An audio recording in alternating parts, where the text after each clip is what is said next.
사사기 13장 24절부터 25절입니다. 사사기 13장 24절부터 25절, 제가 24절 읽고 우리 함께 25절 읽겠습니다. 자, 24절입니다. 그 여인이 아들을 낳고 그의 이름을 삼손이라 하더라. 그 아이가 자라고 주께서 그에게 복을 주셨더라. 함께 읽겠습니다. 소라와 에스다올 사이에 있는 단의 진영에서 주의 영께서 때때로 그를 감동시키기 시작하셨더라. 아멘. 자, 우리 드디어 마노아의 가정에서 이 나실인 아들이 태어났습니다. 나실인 아들이었죠. 자, 그의 이름이 삼손이라고 불려졌습니다. 자, 삼손의 이름의 뜻은 태양과 관련이 있어요. 그래서 그 의미는 태양에게 속한 사람. 자, 근데 한편으로 참 의외의 이름을 이 부모님이 지었다고 생각할 수도 있습니다. 왜냐하면 그 아들은 분명히 하나님께 드려진 나실인이었어요. 자, 그렇다면 하나님께 속해야 되는 게 아닌가? 왜 태양에게 속했다라는 의미의 그 이름을 지었을까요? 자, 물론 우리 피조물인데 이 태양이 피조물과 관련시켰다고 해서 무조건 하나님의 뜻을 반하는 것이라고 볼 수는 없습니다. 자녀가 그 가정이 없었고 낳지 못했던 이 마노아와 그의 아내였어요. 근데 이 아들이 태어났으니까 복덩이 같은 그런 아들이 바로 삼손이었던 겁니다. 특별히 이스라엘은 민족적으로 암울했던 시대였습니다. 예, 그리고 그 가정에 자녀도 없었다는 거죠. 길고 긴 밤이 40년 동안 지내왔던 그런 그들의 삶이었습니다. 그러나 삼손이 태어난 다음에는 어떻게 됐습니까? 찬란하고 따스한 그 빛나는 태양을 그들이 보는 것과 같이 그 기쁨을 얻었던 거예요. 그 의미를 이 아들의 이름 속에 넣고 싶지 않았을까 생각해 봅니다. 태양과 같은. 자, 게다가 우리 앞에 20절을 보게 되면 이 주의 천사가 그들에게서 어떻게 놀라운 모습을 보였는지 우리 볼 수 있습니다. 13장 20절에 보시면 그 제단의 불꽃 가운데서 그 주의 천사가 하늘로 올라갔어요. 자, 이 놀라운 하나님의 기적을 보고 그들이 이거 하나님께서 우리를 기쁘게 받아주셨다. 우리의 헌물을 기쁘게 받으셨고 또 우리가 이제 하나님의 말씀에 따라서 이제 나아갈 때 우리에게 큰 빛과 함께 그 광명과 함께 이제 기쁨을 주실 거라고 그들을 믿었어요. 자, 불꽃은 빛을 주는 것과 관련이 있고 이게 또 하늘에 올라갔기 때문에 이 태양과 관련 지어서 이 부모들이 삼손의 이름을 지었을 수도 있겠습니다. 자, 하나님께서 길고 긴 암흑의 40년을 보내고 있던 자신의 민족에게 태양과 같이 자기 아들을 사용하실 거라는 의미로 지었을 수도 있겠습니다. 자, 우리 사사기 13장 5절 하반절에 보니까 이미 그의 아들이 무슨 일을 할 건지 말씀해 주셨어요. 5절 말씀 이렇게 돼 있죠. 그가 블레셋 사람들의 손에서 이스라엘을 건져내기 시작하리라 하시더라. 자, 블레셋의 억압으로부터 이스라엘은 자유를 누릴 수가 없었습니다. 또한 그 앞세대에서도 누렸던 그 평화도 누릴 수 없었어요. 그러나 이 삼손을 통해서 하나님께서 그들을 길고 긴 속박에서 벗어나게 하려고 하고 또 평화를 주고 자유를 누릴 수 있게 해주시겠다는 약속이었어요. 그러므로 마노아와 그의 아내는 이 아들이 이스라엘의 정말 햇빛과 같이 비출 것을, 이스라엘의 비출 것을 생각하며 믿으면서 갈망하면서 삼손이라고 이름을 지었던 건 아닐까 싶습니다. 자, 또 한 가지 생각해 볼 것은 이 나실인이라는 사람이었어요. 이 나실인의 모습이 이 삼손과 또 그의 아내에게까지도 적용이 됐었어요. 거룩히 구분된 사람이 나실인이었죠. 자, 그는 세상과 분리하는 사람입니다. 왜냐하면 세상은 우리 시편 1편 1절에도 말하는 것처럼 경건치 않는 자들이 꾀가 곳곳에 매복하고 있기 때문입니다. 또 죄인들의 길이 다양하고 넓게 잘 닦여져 있는 것이 이 세상의 모습입니다. 그리고 조롱하는 자들의 자리가 그 믿는 자들을, 의로운 자들을 유혹하고 있었기 때문입니다. 블레셋은 이스라엘을 하나님과 다른 신들과 마귀들의 교리로 그들을 영적으로 속박하고 인도했던 민족이었어요. 블레셋은 경건치 않는 자들, 죄인들, 조롱하는 자들이 소망으로 삼고 있는 바로 이 세상을 상징합니다. 세상은 낮과 같이 가지 않습니다. 마치 밤과 같이 어둠의 행위를 하는 무대라고 볼 수가 있습니다. 영적으로 밤이 되어 잠자게 만드는 때가 바로 이 속박의 시대였습니다. 그러므로 삼손은 영적인 사악함으로 덮여있던 이 이스라엘에 빛을 비추어 그들을 잠에서 깨게 하는 그러한 이름이었던 걸로 볼 수가 있습니다. 여러분, 우리 사도 바울이 이렇게 말했어요. 로마서 13장에서 13장 11절부터 13절에 이렇게 나옵니다. 또 때를 알거니와 곧 지금이 잠에서 깨어야 할 바로 그때이니 이는 이제 우리의 구원이 우리가 믿었을 때보다 더 가까이 있기 때문이라. 밤이 많이 지나고 낮이 가까이 왔으니 그러므로 우리가 어둠의 행위들을 벗어버리고 빛의 갑옷을 입자. 낮에서와 같이 우리가 정직하게 걸을지니 흥청거림과 취함 속에서 걷지 말고 불륜과 방탕함 속에서 걷지 말며 다툼과 시기 속에서 걷지 말자 하고 로마서 13장 11절부터 13절에 선포했습니다. 이스라엘은 40년의 잠에서 깨어나야 할 때가 왔던 겁니다. 어둠의 행위들을 벗어버려야 할 때가 온 거예요. 그리고 빛의 갑옷을 입고 이제 거룩함을 회복해야 하는 때가 온 겁니다. 자, 이 때를 알게 할 사람이 바로 마노아의 아들이었던 것이죠.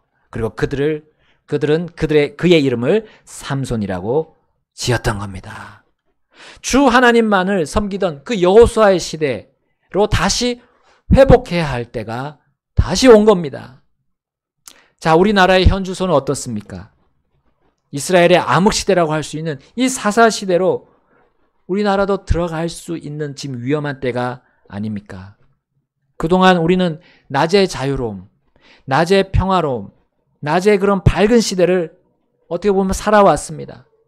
그러나 이러한 가운데 밤과 어둠의 세력들이 숨어서 몰래 일을 진행해 왔음을 우리 가면 갈수록 지금 드러나는 것을 볼 수 있습니다. 지금 우리가 그동안 정말 안일하게 누렸던 자유와 평화를 정말 잃어버릴 수 있는 그러한 위기의 때가 찾아오고 있습니다. 여러분, 이것으로 인해서 우리나라가 전체적으로 암흑의 시대로 들어갈 수도 있습니다. 어둠이 완전히 장악을 할지 아니면 이 위기에서 우리가 깨어나서 정말 낮에 그 찬란한 태양빛이 더 찬란하게 빛날지, 여러분, 우리나라는 정말 중요한 기로에 서 있습니다. 우리는 낮에 속하고 태양에 속해야 합니다. 이 태양에 속한다는 말이 여러분 태양신을 경배한다는 의미가 아닙니다. 일출을 보면서 소원을 비는 것을 의미하는 것이 아닙니다. 혹은 이스라엘의 그 여자들처럼 단무스를 위해서, 그 태양의 아들이 단무스를 위해서 울면서 구하는 것, 그것도 아닙니다. 여러분, 하나님은 마치 태양과 같으신 분이에요. 성경에서 그렇게 표현합니다. 해와 같이 그분의 얼굴이 빛난다고 했습니다. 바로 낮을 주관하는 그 광채가 태양 아닙니까? 우리는 낮에 살아야 된다는 거죠. 이 밤과 같은 이 세상의 모습대로 살면 안 된다는 것입니다. 여러분, 광채인 이 태양이 없다면 우리는 낮에 다닐 수가 없습니다. 바로 하나님께서 마치 태양과 같이 계심으로 인해서 우리가 낮에 다닐 수 있는 거죠. 낮과 같이 살 수 있는 겁니다. 빛을 비추면서 우리는 살아갈 수 있습니다. 그리고 우리는 하나님처럼 계속해서 어두워지는 이 밤의 세상에 빛을 비춰야 합니다. 대한민국의 빛이 되어야 합니다. 자, 그러기 위해서는 우리 현실에서 안주해서는 안 됩니다. 또 그렇다고 경고망동해서 막 살면 또 안 됩니다. 불안해하거나 혹은 나 몰라라 하면서 이 세상에 또 젖어들지 말아야 합니다. 조심해야 됩니다. 오히려 이러한 혼란의 때 그냥 나 몰라라 할 수 있어요. 그러나 이때 우리는 지금 깨어나야 할 때입니다. 그리고 빛의 자녀로서 빛의 갑옷을 입고 이 태양이 떠 있는 낮에 속해야 합니다. 어떻게 깨어나서 어떻게 우리가 빛을 비출 수 있겠습니까? 어떻게 낮에 속할 수 있겠습니까? 여기 삼손이 나시린이었다는 거 생각해 보십시오. 우린 나시린처럼 되어야 합니다. 하나님 앞에 거룩히 구분된 자로서 살아야 합니다. 이 거룩함은 어디에서 나옵니까? 주님과의 관계 속에서 나옵니다. 우리 지난주 토요일에 있었던 조창기도회 때 우리 메시지가 있었어요. 우리가 주님과 그 관계를 맺기 위해서 골방으로 들어가야 된다 했습니다. 그 골방은 우리 어떤 방이 아니라 또 새롭게 만든 기도의 방이 아니라 우리 마음의 골방이라 했습니다. 하나님만이 거기 계시는 그 어떤 것도 우리를 방해할 수 없는 그 골방으로 들어가야 된다는 것이죠. 거기서 우리는 혼을 쏟아놓는 기도를 해야 될 때가 지금이라는 사실입니다. 그럴 때 우리는 주님과 올바른 관계 속에서 거룩함을 계속 유지할 수 있습니다. 여러분, 우리 주님과의 관계, 교제 시간이 반드시 있어야 됩니다. 우리 시간을 내서 그 누구도 방해할 수 없는, 그 무엇도 방해할 수 없는 그 시간을 만들어야 됩니다. 그리고 우리는 그 안에서 주님 깨어날 그 모든 것들을, 그리고 낮에 속할 수 있는 그 모든 것들을 공급받을 수 있습니다. 여러분, 하나님께서 그렇게 그 안에서 우리에게 확신을 주실 때 우리는 어떤 말씀을 하시든지 우리는 아멘하고 순종해야 되며, 그렇게 되면 우리가 나아갈 때 내 생명조차도 귀중하게 여기지 않게 될 겁니다. 마가복음 8장 35절에 이렇게 말씀했습니다. 이는 누구든지 자기 생명을 구원하려 하는 자는 그것을 잃을 것이나 누구든지 나와 복음으로 인해 자기 생명을 잃을 자 바로 그는 그것을 구원할 것이기 때문이라. 아멘. 여러분, 영원한 생명을 주시기 위해 죽기까지 우리를 사랑하신 예수님처럼 우리는 그렇게 생명을 잃을 자처럼 살아야 됩니다. 그분이 세상에 비치고 우리 역시 비치기 때문입니다. 태양과 같이 빛나는 삶, 이것은 내 목숨을 귀중한 것으로 여기지 않는 삶입니다. 바울 사도가 그렇게 살았고요. 우리의 믿음의 선배들이 그렇게 살았습니다. 예수님이 그렇게 목숨을 버리신 것처럼 그렇게 살았어요.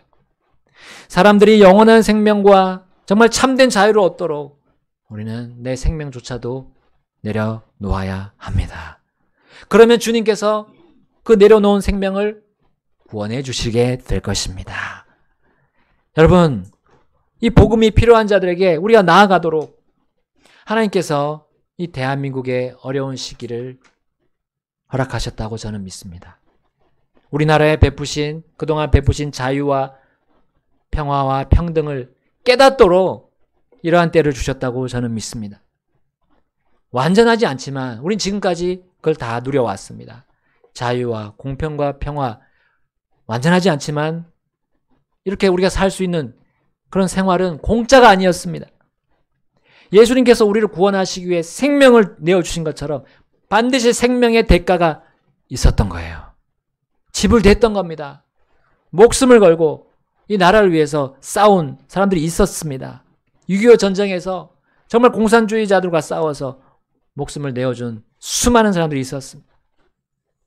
각국에 또 수많은 사람들이 있었어요. 이후에 미국의 원조와 함께 우리 미국의 선교사님들이 복음을 가지고 대한민국 땅으로 들어오셨어요. 그리고 전국적으로 그 복음이 퍼져나갔습니다. 그 분위기와 함께 하나님께서 이 나라를 경제 대국이 되도록 하셨잖아요. 왜 그런 걸 허락하셨습니까?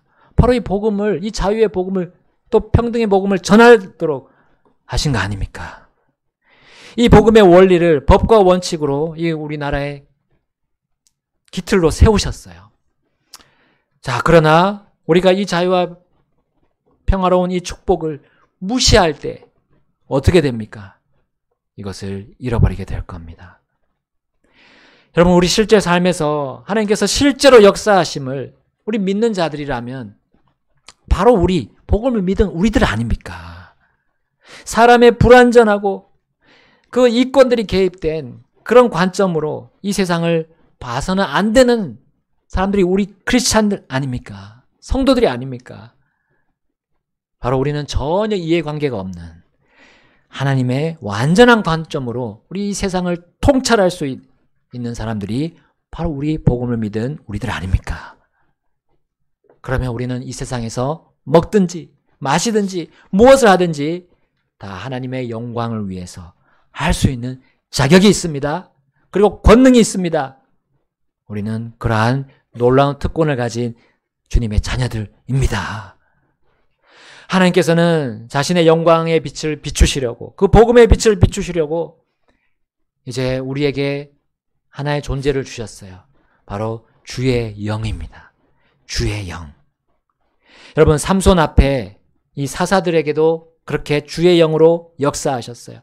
그리고 삼손에게도 주의 영을 임하게 하셨고 감동시키셨다고 오늘 본문의 25절에서 볼 수 있습니다.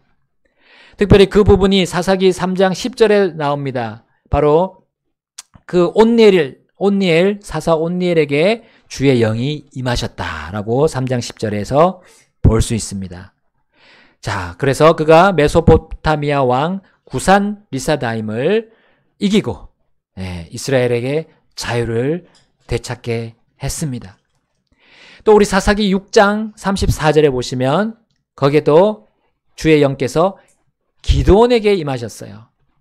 그때 그가 나팔을 불었고 이제 아비에셀 사람들이 그를 따라 모이게 되었습니다. 그리고 다시 이스라엘을 이민족의 손에서 건져냈죠. 또 그 앞에 입다가 있습니다. 사사기 11장 29절에 주의 영이 입다에게 임하셨다 했습니다. 이제 입다가 길르앗과 므낫세를 지나고 또 길르앗의 미스바를 지나서 그것으로부터 암몬 자손에게로 나갔다 했습니다. 이스라엘 백성들을 모아서 전쟁터로 힘있게 그리고 담대하게 나갔던 거예요. 하나님께서 주신 그 광명을 다시 되찾기 위해서 그렇게 나아갔습니다. 다른 민족의 억압 속에 있던 이 이스라엘 백성들은 하나님께서 세우신 이 사사와 함께 싸워야 광명을 찾을 수 있었습니다. 그 일을 위해서 바로 주의 영께서 임하셨던 거예요. 자유를 얻기 위해서 생명을 잃을 각오를 하고 그들은 주의 영과 함께 나아가서 전쟁을 치렀습니다. 이 일에 사사보다 더 앞장선 존재, 바로 주의 영, 성령님이셨습니다. 주의 영께서 먼저 움직이셨어요. 그래서 이것을 보면 주의 영이 임했다. 또 여기 삼손에게는 감동시키셨다라는 표현이 나옵니다. 성령님은 죄가 지배한 세상에서, 그 어둠의 죄가 지배한 세상에서 정말 빛을 찾도록 죄인들의 마음에서 전쟁을 하고 계십니다. 그래서 그들의 마음을 깨뜨려서 그들이 주 예수 그리스도를, 그 세상에 비치신 그분을 보도록 합니다. 또한 그분은 성도들이 이 어두운 세상에서 맞서 싸워 참 빛과 참 자유를 선포할 수 있도록 그들의 마음 안에서 감동하고 계십니다. 주께서 사사들을 세우시고 자신의 영을 주셨을 때, 자, 그때 그 세대들은 어떤 세대였습니까? 우리 사사기 3장 가서 한번 보겠습니다. 3장 1절, 이제 주께서 남겨두신 민족들은 이러하니 그들을 통하여 이스라엘 곧 가나안의 모든 전쟁을 알지 못한 많은 자들을 시험하려 하시며, 함께 읽겠습니다. 오직 이것은 이스라엘 자손의 세대들, 즉 적어도 전에 그 전쟁에 대해 알지 못하는 자들에게 전쟁을 가르쳐 그들이 알게 하려 하심이더라. 아멘. 자, 이집트에서 가나안 땅으로 올라올 때 이스라엘 백성들은 계속 싸워야 했죠. 아모리 족속, 아말렉 족속, 미디안 족속들과 싸워야 했습니다. 그리고 가나안 땅에 들어와서도 그 땅에 여러 족속들과 싸워야 했습니다. 그렇지 않으면 그들은 하나님께서 약속하신 땅을 소유할 수 없었습니다. 전쟁을 해야 자유를 얻고 속박을 받지 않을 수 있었어요. 이것은 영적인 전쟁을 성도가 반드시 해야 함을 성령님께서 우리 각자에게 감동하시는 대목인 줄 믿습니다. 사사시대 이전에 여호수아가 살던 그 당시까지는 사실상 정복전쟁이 거의 끝나가고 있었어요. 이제 어느 정도 평화와 자유를 얻고 있었던 이스라엘이었습니다. 그런데 이제 여호수아가 죽고 난 뒤에 이스라엘은 가나안 땅의 민족들을 일부 남겨두기 시작했습니다. 심지어 어떤 지파는 도리어 쫓겨나기도 했어요. 아직 전쟁이 끝나지 않았음에도 그들은 자유와 평화를 완전하게 누리려고 했던 거예요. 자, 이로 인해서 기성세대는 다음 세대에게 해야 할 교육을 하지 않았어요. 바로 전쟁을 가르치지 않았던 거예요. 이로 인해서 주께서 남겨두신 그 민족들을 하나님께서 허락하셔서 이스라엘을 건드리도록 했던 거예요. 심심하면 나와가지고 옆구리를 쿡쿡 찌르는 가시와 같이 하나님이 허용하셨어요. 이것은 그들이 전쟁을 거부했기 때문입니다. 하나님께서는 그들이 성령의 감동하심을 거부했으므로 이제 그들을 시험하십니다. 그래서 그들이 이 민족들을 다 쫓아낼 수 없도록, 이제 쫓아내고 싶어도 쫓아낼 수 없도록 하나님께서 막으신 거예요. 그리고 그들이 자유와 평화를 목말라 하는 그런 상황에 처하게 만드셨습니다. 그들의 주변 정세를 정말 하나님께서 개입하셔서 그렇게 통제하셨던 겁니다. 여러분, 이것이 바로 성령님께서 성도들을 잠에서 깨우시는 방식이라는 사실입니다. 그래서 우리 잠자면 안 됩니다. 잠자면 안 돼요. 영적으로 잠자면 우리 대한민국을 그렇게 만드실 수도 있습니다. 하나님은 자신의 영광을 비추시려고 그 택한 민족 아닙니까? 그리고 우리 크리스찬들 아닙니까? 근데 우리가 자고 있으면 하나님은 주의 영이 그렇게 일하시는 거예요. 여러분, 하나님께서는 자신의 영광을 비추시려고 이제 사사에게 먼저 자신의 영으로 감동시키셨어요. 이스라엘이 블레셋의 40년 속박에서 벗어나도록 주의 영께서 삼손에게 임하기 시작하셨습니다. 그의 활동을 보고 이제 이스라엘 백성들도 깨어나서 하나님의 움직임에 함께 참여하여 전쟁할 수 있는 기회를 주신 거예요. 전쟁하고자 하는 그 열망을 일으키신 겁니다. 지금도 마찬가지입니다. 성령님은 한시도 쉬지 않으십니다. 그분은 모든 성도, 각 사람을 감동하십니다. 속박으로부터 자유를 얻도록 예배하고 전쟁터로 나가라고 우리를 도전하십니다. 속박 속에 있는 혼들을 건져내도록, 구원해내도록 전쟁하라고 그분은 앞서가시면서 우리를 격려하십니다. 그럴 때, 그렇게 하실 때 여러분, 우리는 가만히 있어야 하겠습니까? 그분을 따라가야 하겠습니까? 여러분, 내 생각, 내 의견, 어떤 다른 사람들의 가치관으로 그 성령님의 역사를 재려고 하면 안 됩니다. 그것들은 우리 성도에게 덫과 같습니다. 성령을 따르는데 주저주저하게 만드는 방해물, 올무와 같습니다. 그물과 같습니다. 그리고 성령의 그 강력한 역사를 꺼버리는 차가운 물과 같습니다. 우리 데살로니가전서 5장 19절에 성령의 역사하심을 끄지 말라라고 말씀하십니다. 성령의 역사하심을 끄지 말라. 여러분, 성령님은 불이 아닙니다. 그러나 불같이 갑작스럽게 활활 타오르는 것처럼 일하실 때가 있다는 거예요. 성령이 그렇게 일하실 때, 불과 같이 일하실 때가 지금입니다. 지금이 그러한 때예요.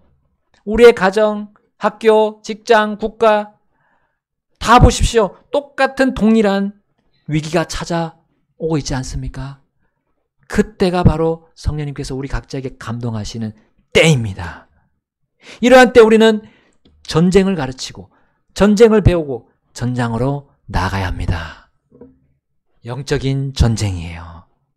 생명을 무릅쓰고 싸움터로 나가야 합니다. 여러분, 삼손이 어떻게 어느 자리에 있었습니까? 집에 꼭꼭 숨어 있었습니까? 아니면 오늘 본문에 보십시오. 어디에 있다고 나옵니까? 13장 25절, 사사기 13장 25절 보겠습니다. 자, 사사기 13장 25절 다 같이 읽겠습니다. 시작. 소라와 에스다올 사이에 있는 단의 진영에서 주의 영께서 때때로 그를 감동시키기 시작하셨더라. 아멘. 어디라고요? 집입니까? 아니면 어디 수영장입니까? 좋은 곳입니까? 놀기 좋은 곳입니까? 아닙니다. 진영입니다. 진영. 진영은 어떤 곳입니까? 군대가 주둔하는 곳이에요. 군인들이 거기서 머물면서 전쟁을 준비하는 곳입니다. 전쟁을 가르치고 배우는, 또 훈련하고 정비하는 곳입니다. 진영입니다. 여러분, 우리 크리스찬들의 진영이 어디입니까? 무엇입니까? 교회입니다. 교회. 교회가 모여야 할 때 함께 모이는 것이 진영에 있는 거예요. 우리가 싸울 준비를, 태세를 갖추는 겁니다. 마귀가 와서 지금 우리를 막 걸고 넘어뜨리고 공격하고 있는데 가만히 있어야 되겠습니까? 교회에 모여야 할 때 교회로 와야 되는 거예요. 교회를 모이지 않고 다른 모임이나 개인적인 일에 바빠서 나가 있다면 성령님의 감동을 느낄 수 없습니다. 성령님의 감동을 느끼지 못하면 육신적으로 사는 거죠. 육신적으로 살면 자유가 있습니까? 평화가 있습니까? 없는 거예요. 사라져버리는 겁니다. 심지어 소망조차도 가물가물해집니다. 천국의 소망도 그냥 없고 주님과의 관계가, 교제가 해제가 돼버리는 거예요. 삼손은 자신이 나실인으로 주님의 일을 위해 드려졌다는 거 어릴 때부터 잘 알고 있었습니다. 그는 하나님의 전쟁에 자신이 투입될 것을 어릴 때부터 배웠어요. 이것이 하나님이 주신 그의 축복이었던 겁니다. 이스라엘을 광명 찾게 하고 그 가정부터 광명의 빛이 비치는 것뿐만 아니라 이스라엘 전체의 빛을 비추는 이였기 때문이에요. 그 전쟁으로 이스라엘이 블레셋의 속박으로부터 벗어나서 자유와 평화를 얻을 것이기 때문이었습니다. 여러분, 교회가 사실 모여서 하는 것은 바로 이것입니다. 주님을 위해 싸우는 법을 배우는 것이에요. 이 교회에 모여서 대적들, 영적인 대적들을 어떻게 대적하실 것이냐, 또 우리 이 세상에서 벌어지는 각종 그런 일들에 우리가 어떤 마음을 가지고, 어떤 생각을 가지고, 어떤 관점을 가지고 봐야 되는가, 그리고 나가서 영적 전투를 해야 되는가라는 것을 가르쳐 주시는 것이 이 교회입니다. 우리 대장님이신 주 예수님께서 여기 좌장하셔서 가르치고 계세요. 그분이 브리핑하는 겁니다. 작전을 지시하는 거예요. 그때 우리는 잘 듣고 순종해서 나가서 싸워 이기는 그 권능을, 지혜를 여기서 배우는 겁니다. 그 진영, 그 주님의 진영이 교회입니다. 그러면 우리는 교회를 통해서 성령의 감동을 받고 이 세상에서 하나님의 영광을 비추는 겁니다. 사람들에게 자유를, 참자유와 참평화를 전달해 줄 수 있게 될 것입니다.